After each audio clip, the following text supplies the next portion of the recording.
At 5:58 in the morning on August 15th, local time, a magnitude 7.7 earthquake ruptured beneath the sea just north of Indonesia's Flores Island, and within minutes, residents in coastal villages were already moving, not waiting for a siren, not waiting for an official alert on their phone, simply moving uphill, away from the water, the moment the shaking stopped and the ocean began visibly pulling back from the shore.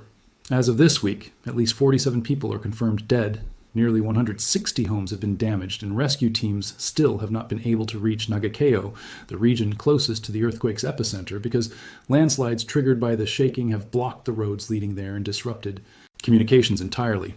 This is the story of what actually happened off Flores' coast that morning, why so many residents reacted with that specific, immediate instinct to run for higher ground before any formal warning reached them, and why the true scale of this disaster likely will not be fully known for days yet. No exaggeration. Just what Indonesia's National Disaster Management Agency, the United States Geological Survey, and Indonesia's own geophysics agency, BMKG, are actually reporting. Drop a comment and tell me if you have any connection to Flores or the wider East Nusa Tenggara region, because I want this video to reach people who have a genuine direct stake in how this recovery unfolds over the coming days. I read every one of these. If you want grounded coverage instead of recycled panic, subscribe. It is free. And a like helps this reach people who need accurate information right now rather than speculation. Let us go for 5,000 likes on this one. Now let us get into it.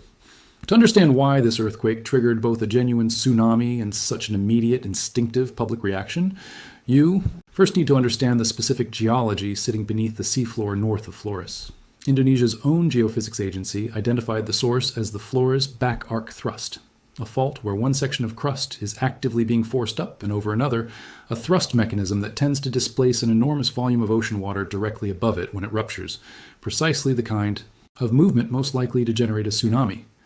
The United States Geological Survey placed the quake's depth at just 10 kilometers, genuinely shallow by earthquake standards, which meant the rupture delivered its energy both to the seafloor above it and to the surface on Flores itself, with considerably less rock in between to absorb and dampen that energy along the way. One of the specific reasons this earthquake was felt with such intensity across such a wide stretch of the island despite its epicenter sitting offshore. BMKG's monitoring network detected tsunami waves at 10 separate coastal locations within the following hours, with the largest recorded at Marol, roughly 50 kilometers east of the epicenter, reaching just under a meter in Damam height, while smaller waves reached shorelines as far away as Bulukumba and Labuan Bajo. Officials terminated the tsunami warning by 7:30 that same morning, once monitoring confirmed sea levels were no longer rising dangerously anywhere along the affected coast. A genuinely functioning early warning system doing exactly what it is designed to do. The scale of aftershock activity following the main shock has been substantial, even by the standards of a major earthquake. BMKG's Kupang monitoring station had counted 111 aftershocks by mid-morning on the day of the quake alone, with a total climbing past 230 over the full day, the strongest reaching magnitude 6.2, itself a genuinely significant earthquake in its own right, occurring on top of an already devastated region. USGS recorded 3 aftershocks within the first 30 minutes alone, magnitude 5.9, 5.6, and 6.1 in quick succession, the kind of immediate, repeated shaking that leaves already frightened residents with essentially no time to process one tremor before the next one arrives. Officials have specifically advised residents to remain alert for continued aftershocks and to avoid entering any building showing visible cracks or structural damage without a proper inspection first, standard but genuinely critical guidance, given how many structures across the region sustained damage from the main shock itself. Here is where this story becomes genuinely urgent rather than simply tragic in the past. Tense. Nagakeo, the region sitting closest to the earthquake's epicenter, remains cut off from rescue teams days after the quake struck, with landslides triggered by the shaking blocking the roads leading in, and communications infrastructure disrupted badly enough that officials do not yet have a clear picture of conditions there. That gap matters enormously for understanding the current death toll, since the confirmed count of at least 47 people almost certainly does not yet reflect the full picture from the area that experienced the most intense shaking of anywhere on the island. This is a well-documented pattern following major earthquakes generally. Initial confirmed death tolls reflect what rescue and reporting infrastructure can actually reach in the first hours and days, not necessarily the true scale of what happened. And that gap tends to close, sometimes considerably, as access to isolated areas improves over the following days and weeks. There's a genuinely important human detail behind why so many Flores residents reacted with such immediate urgency the moment the shaking stopped, and it traces directly back to living memory.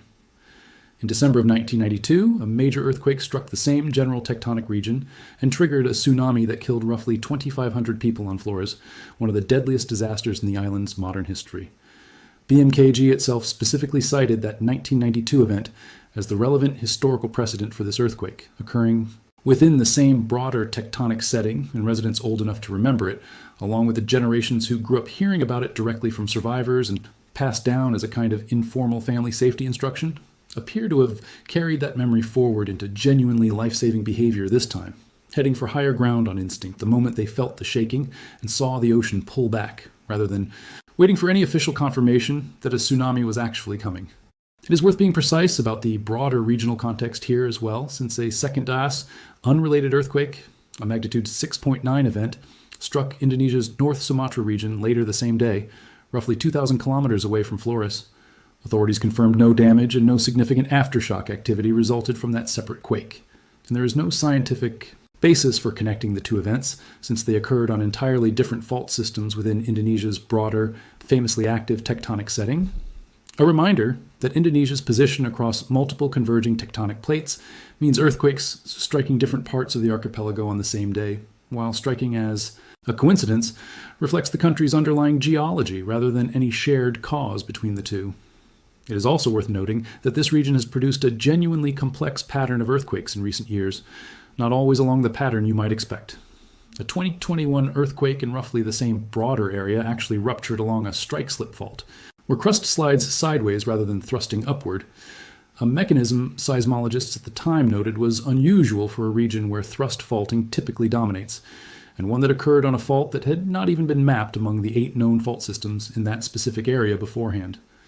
That earlier event is a useful reminder that this stretch of Indonesia's tectonic setting remains genuinely complicated to fully map and predict, even for a country with as much earthquake monitoring infrastructure and institutional experience as Indonesia has built up over decades of living with this level of seismic activity. So what does all of this actually mean if you have any connection to this region, or are simply trying to understand the scale of what happened? In the immediate term, the priority remains reaching Nagakeo and any other isolated communities cut off by landslides, since that access gap is very likely hiding both additional casualties and people in urgent need of aid who have not yet been reached at all. If you have family or friends in East Nusa Tenggara province, checking on them directly and understanding that communications in the hardest hit areas may remain unreliable for some time. Yet, is a genuinely practical way to think about this unfolding situation, rather than relying solely on official casualty counts that are still very much a work in progress and likely to be revised upward over the coming days. More broadly, this earthquake is a reminder that Indonesia, sitting across the convergence of multiple major tectonic plates, will continue experiencing this level of seismic risk indefinitely, and that the kind of institutional memory Flores residents demonstrated this week, evacuating immediately based on decades-old lessons rather than waiting for official confirmation, is precisely the kind of preparedness that saves lives in exactly this kind of event.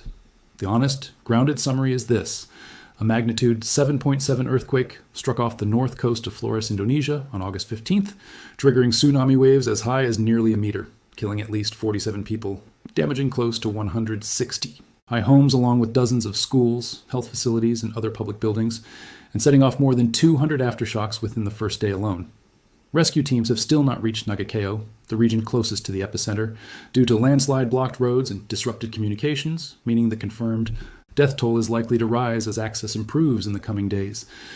Many residents evacuated toward higher ground immediately and on their own instinct, a response BMKG and outside observers have directly tied to lasting memory of the region's devastating 1992 earthquake and tsunami, which killed roughly 2,500 people in the same broader tectonic setting.